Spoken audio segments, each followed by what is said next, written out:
Coucou tout le monde et bienvenue pour une nouvelle vidéo sur ma chaîne. Aujourd'hui, on va parler de challenge. On va présenter un tout nouveau challenge qui a été créé par Ferilou.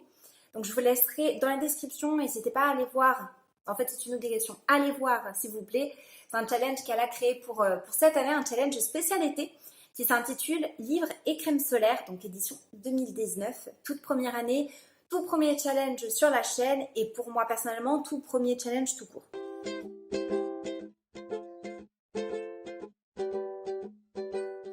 On commence tout de suite. Alors, le challenge est divisé en 4 catégories. La toute première, c'est voyage.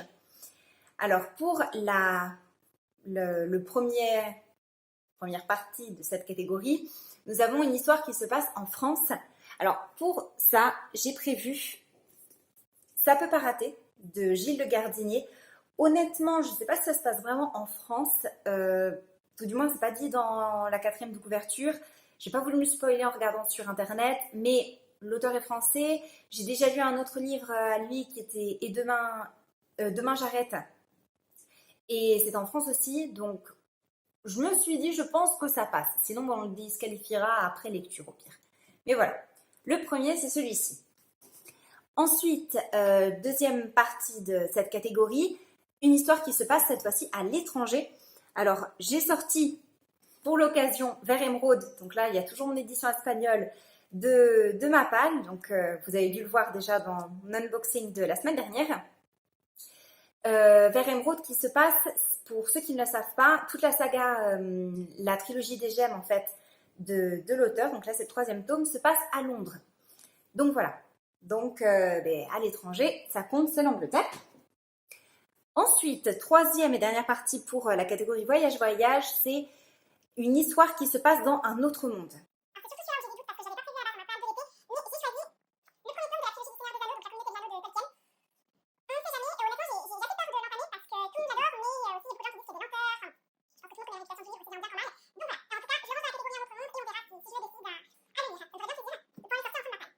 Ensuite, la deuxième catégorie, je regarde un petit peu, je trie, j'ai mon cahier en bas, c'est Summertime. Alors, la première sous-catégorie, une histoire qui se passe en été. Alors là, j'ai pas encore le livre sous la main, il faudra que j'aille l'acheter, mais je vous mets la couverture ici. C'est août, donc le 8e tome de Calendar Girl. Donc, si vous avez vu ma vidéo book haul, vous savez que je suis en train de lire chaque mois le mois qui correspond de Calendar Girl. Donc celui-ci, je le lirai au mois d'août. Et vu que c'est au mois d'août, c'est une histoire qui se passe en été. On est parfait pour ça, pour cette catégorie.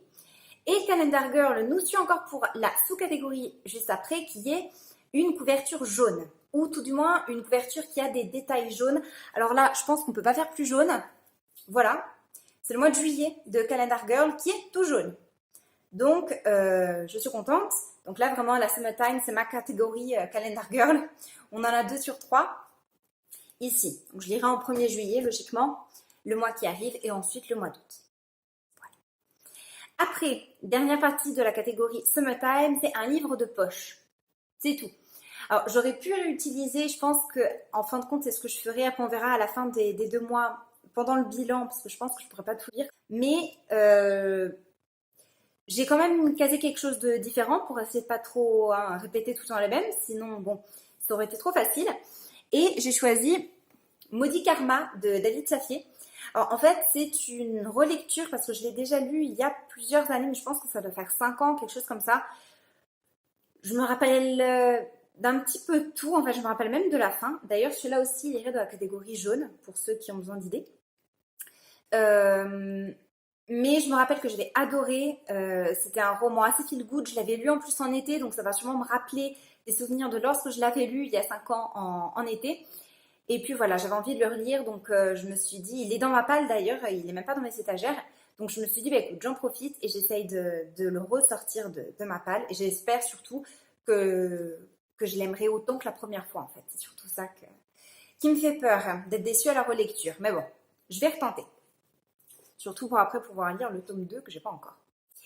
Alors, 3e catégorie. Relax, take it easy. Merci Mika. Donc, Pour celui-ci, nous avons une histoire qui parle de relations, que ce soit relations amicales, relations familiales, relations amoureuses. Donc, j'ai choisi celui-ci, donc qui est Sœur ennemie et autres nouvelles.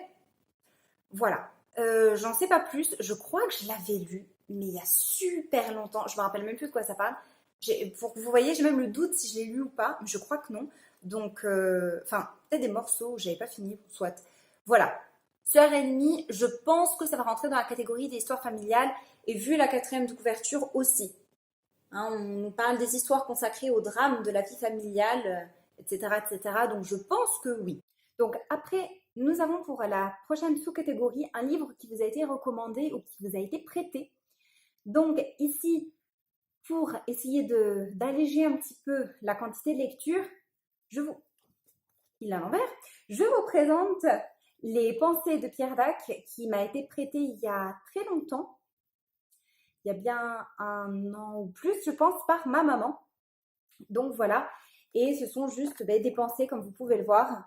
C'est juste des petites pensées qui sont assez drôles ou assez philosophiques, ça dépend des cas. Donc voilà, je pense que ça va faire du bien entre deux lectures, 2 pavés, avec un peu de chance si j'arrive à en lire beaucoup. Je rajoute celui-ci, comme ça va être une lecture rapide et je pourrai le rendre à sa propriétaire. Ensuite, dernière partie de la 3e catégorie, un livre de votre auteur préféré. Alors là, c'est pareil, je ne l'ai pas encore, mais je pense que vous le savez, parce que j'en ai parlé à chaque vidéo et une fois n'est pas coutume. Voilà, le Robert des noms propres d'Amélie Nothomb. Ça va être rapide à lire, ça va être très rapidement lu, je pense que l'un des premiers, parce que dès que j'ai un Amélie Nothomb dans ma palle, je ne peux pas résister. Après, 4e et dernière catégorie, on attaque l'été indien. Alors ici, la première partie, c'est il faut qu'il y ait un livre de plus de 550 pages. Je sors celui-ci, J'ai failli te dire je t'aime de Federico Motta. Alors là, c'est pareil, c'est une relecture. Et c'est plein de poils de chat, punaise, c'est affreux. Désolée. Donc celui-ci, c'est une relecture parce que je l'ai lu il y a bien plus de 5 ans. Je l'avais lu en été aussi, j'avais adoré et j'ai envie de finir l'histoire parce qu'il y a aussi donc le tome 2. J'ai failli te dire oui, que je n'ai jamais lu, je ne l'ai même pas à la maison. Donc, même chose, j'ai envie de lire celui-ci pour pouvoir passer au tome 2 et donc il est de nouveau dans ma palle. Et pour information, je ne me suis pas amusée à regarder combien de pages ça faisait seulement écrit parce qu'on est large. L'histoire se finit à... c'est les remerciements. À 764 pages. Voilà, les remerciements. Vous pouvez voir, je triche pas. On est à 760... C'est combien ça? 763. Donc, voilà. Plus de 550, c'est largement abouti avec celui-ci. Et donc, les 2 derniers. Nous avons après une relique de la palle. Pour la relique de la palle, c'est celui que je vous ai montré tout à l'heure des Sœurs ennemies parce que je l'ai depuis super longtemps. Et la toute dernière sous-catégorie, c'est un livre publié au mois de septembre. Et je dois avouer que je n'en ai pas trouvé. C'est-à-dire que j'ai essayé de tricher et de réutiliser un des livres que j'ai là. Aucun apparemment n'a été publié en septembre. Et j'étais dégoûtée parce que le Amélie Nothomb, il y en a très souvent, elle s'est fait publier en septembre. Et celui-là, le Robert des noms propres, non, c'est pas le cas. Voilà, donc j'ai été dégoûtée. J'en ai trouvé un qui était du 2 octobre, la publication, quasiment en septembre, mais non. Donc ça compte pas. Et résultat, voilà, je n'en ai pas. Donc voilà, c'est tout pour cette vidéo. J'espère que vous allez vous joindre à nous pour le challenge qui a l'air assez cool. Et puis, n'hésitez pas à dire dans les commentaires quelle est votre pile à lire pour ce challenge. Si vous avez participé, qu'est-ce que vous en pensez? Et évidemment, je le répète encore, allez voir la vidéo de Ferilou. Et puis voilà, donc dites-lui ce que vous en pensez également de son challenge. Je suis sûre qu'elle sera super contente. Je vous fais des bisous et je vous dis à très bientôt. Mouah.